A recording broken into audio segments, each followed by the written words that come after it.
tiles are pretty big. Howdy y'all, and welcome. Today we're going to be installing the largest tile I've ever had to handle, 48 inches by 24. I did do a shower at the house a few years back and I used 24 by 12 inch tile with a huge niche and it came out pretty good, but I'm pretty sure it's nothing like this kind of project. And due to the size of this tile, everything has to be very plumb and very level. And there was actually a tub here before, so I had to move the drain. The slab was not level at all. I had to mix up some mortar and lay the base down. And we got the drain lined up right here. We got everything as level and plumb as we can get it. We're going to be waterproofing with Go Board. And now it's time to start playing with these big, beautiful tiles. And there's the layout we're going to go for. We're going to put the tiles vertical. These are all the cut marks. 42.5, and this is from the shower pan, a little bit under this line. Over here I got two 42 5/8 and almost 42 3/4 in the very front.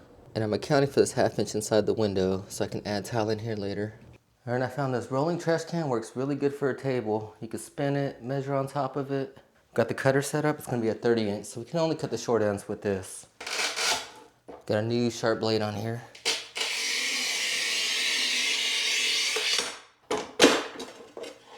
Half inch, and that's kind of what we're going for. This little space so we could put shims under the tile to get it perfect. And that's pretty much right on already. On the back of this tile, I know where the center line of the window is. I'm just going to mark the back of the tile so I put it back in the same spot. That way I know exactly where this tile is going to sit. So I got all the bottom edges cut to the right length. Now I got to do a rip, and this is going to be the right panel. Oh. Some 1-inch foam board.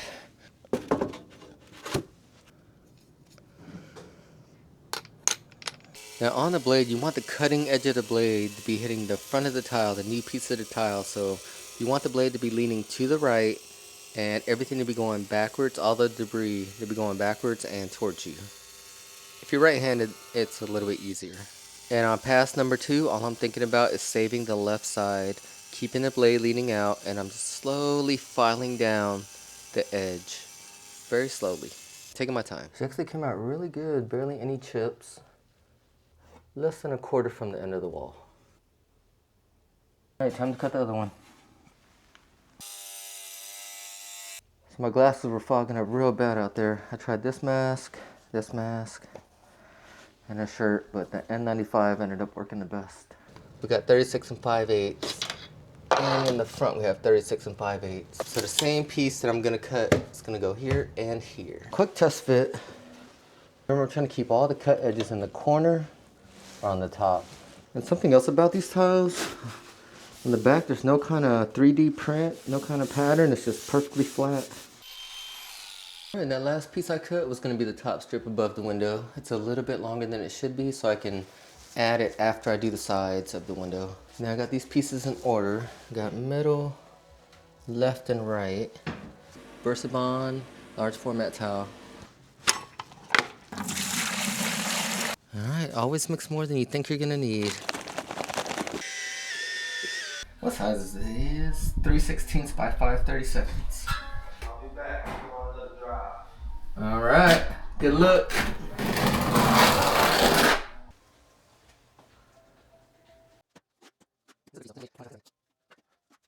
Okay, so we have 6 scoops of thin set, and what I'm trying to do right now is burn it in really good, trying to get the whole flat back covered up. And I start troweling it long ways, and then I start going short ways, so it's easier to compress the ridges. But what I found out is to compress these, you gotta lift them up and down. So later, after the back wall, I do start going long ways. Remember, I made a mark on top of this tile earlier. Using wooden shims to shim it up. You could also use some of these wedges. We're going to be using 1/16 inch spacers. And up here at the top, I got a piece of tile in here for the windowsill just to see how thick they are. So you've got a good amount of overhang on both sides. And we're starting off very level. We got this side ready to go. Just don't forget to put in your leveling clips and spacers. Something I learned from piece number 1, make sure you have some shims under there first, because it was a little bit hard to push this up and get the shims under. no. Oh, okay. I bumped this on the way in. And I ended up mixing up wooden wedges with the plastic ones to get the right height, the right flushness. But we are clipped in, we got a consistent gap. And we're still tracking pretty good. Make sure there's nothing I can hit. The spacers are in. Oh, there's something I can hit. Scooch it in past the spacers.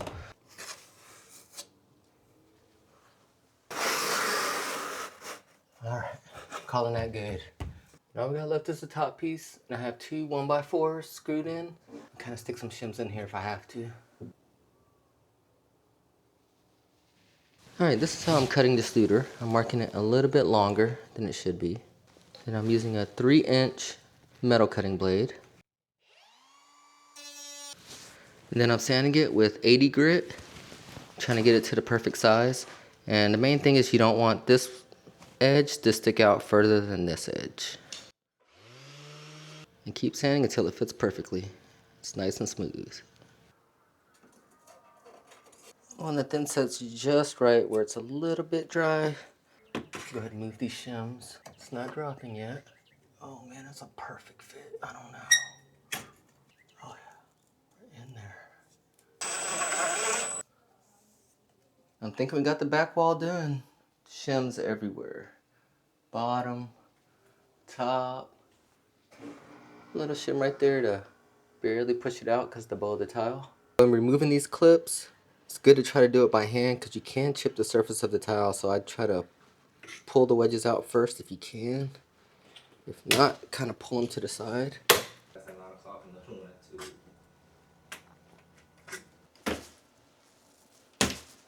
Alright, we're going to mark the plumb line. And this is going to be the width of the tile. See, if I go from the plumb line to the valve, I'm only going to have about a 1-inch strip on the edge of the tile. If I go from the inside to the outside, I'm going to have at least 7 inches right here. Now I'm getting ready to cut out the shower valve. I did choke up on it a little bit. I think the normal opening is 4 inches, and I measured this out at 3.5. Try to save a little bit on this side. Alright, so I changed up the blade from the metal cutting blade to a mesh blade. I'm going to do a test cut inside. It's looking like it's going to work pretty good. I'm going to go take the big piece outside and cut it. And I'm starting to like this 24x48 tile so much, I even got a new tool. And I got a 48-inch manual cutter coming in today too. Oh man, this is way easier.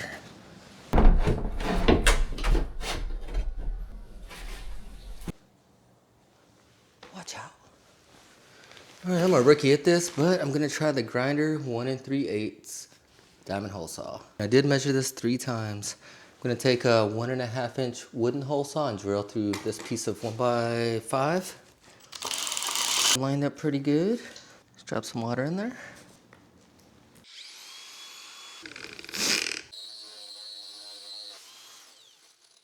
You see that 1.5 gives you just enough wiggle to get a good cut. Probably a good idea to have a plug ready for test fitting. Yeah, it's pretty close, but this plug is 1 inches. And the pipe that goes in here is probably about 3/4, so it's gonna work out. Piece is right around 10. I don't know, the top's pretty close. It does say 10.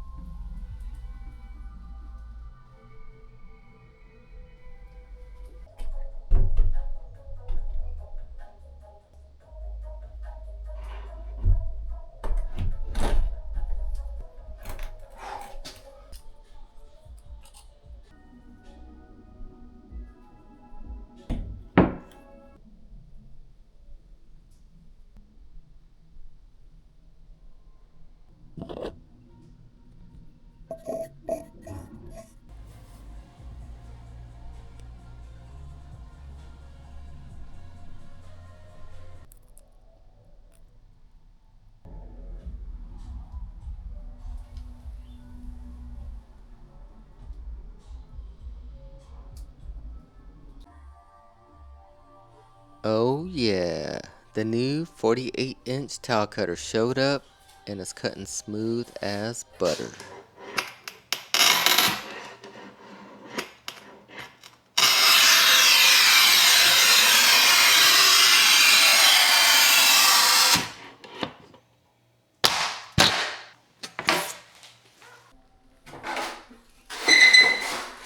going to switch our thin set up to Pro Light so we get a little bit more tackiness for the windowsill, for the top piece, and you get a little bit more pot life out of it too.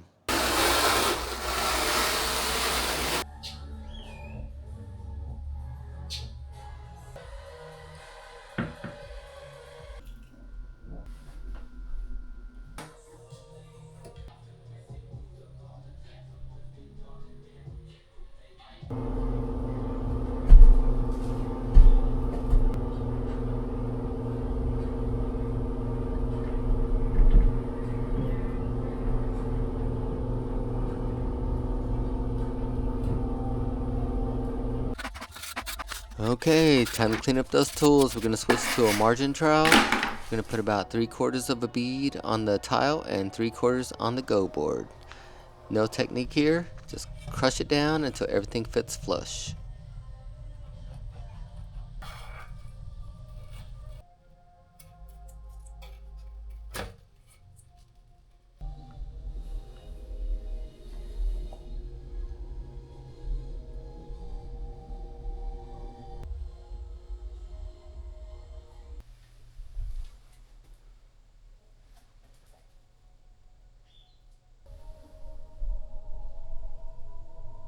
So Home Depot only has 3 colors of Prism grout left, but luckily we still have an older stash.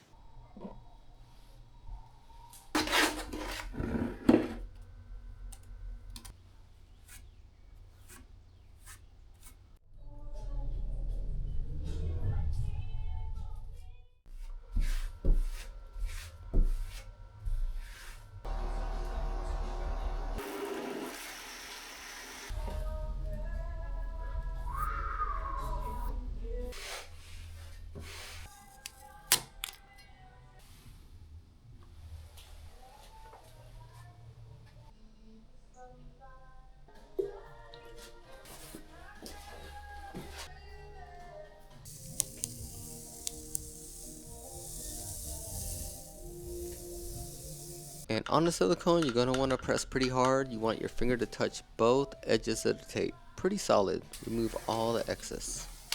Make sure it fills in the bottom joint.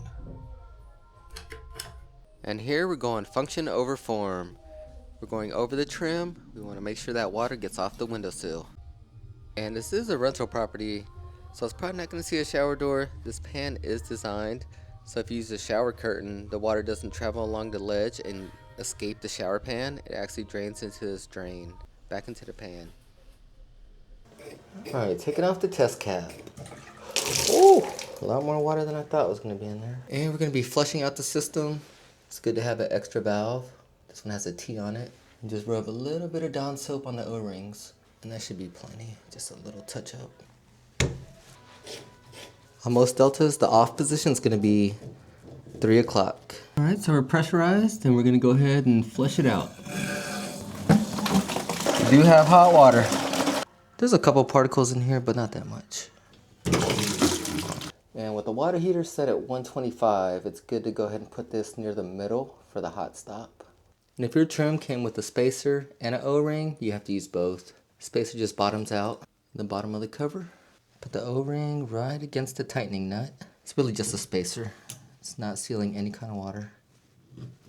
And you don't want to go all the way in yet. You want to try to line up your holes first. You want to make sure you do this by hand, no power tools. She's not all the way tight right now, so if your rough end valve wasn't perfectly level, it's fine. You still get a couple degrees of adjustment. We're going to stick with the theme of the shower, big and blocky. Tighten the set nut. And a little plug that matches. Remember, we used a 1 3/8 to drill this out, and it probably ended up a little bit bigger. There was really not that much room for error here. You want to make sure you put the trim piece onto the long side first. Don't ever try to push this all the way down. And they do sell pipe sealant that's 3/4 of an inch wide. That's probably about 2.5 wraps on there. We're going to be using the Blue Monster pipe thread sealant. At least maybe out there to start. And when you get hand tight, means you can go one more turn. Make sure everything's lined up for the last pull down. That looks really good. And the shower head relies on this piece of rubber to seal. Sometimes if you put Teflon on here, you won't bottom out on the rubber. Just a wrench. Where does this say Delta? Okay. Even though this trim plate is sealed, we are going to put a thin bead of clear silicone, a really thin bead. Alcohol soaked rag again. And I would say try to start from the hidden side. And you can tell if you're bringing too much with you, just stop. But it's working pretty good.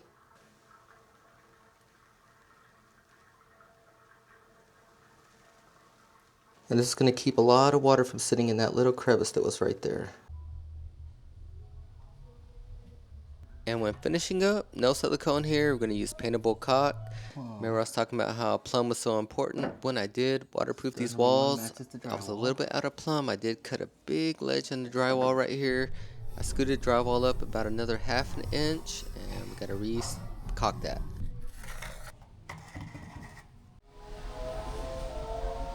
Thanks for watching this one, y'all. Hope y'all got some ideas or some tips off it. We got a long way to go on this apartment. Hopefully I can catch you on the next one. Thank you. Bye bye, my little ducky.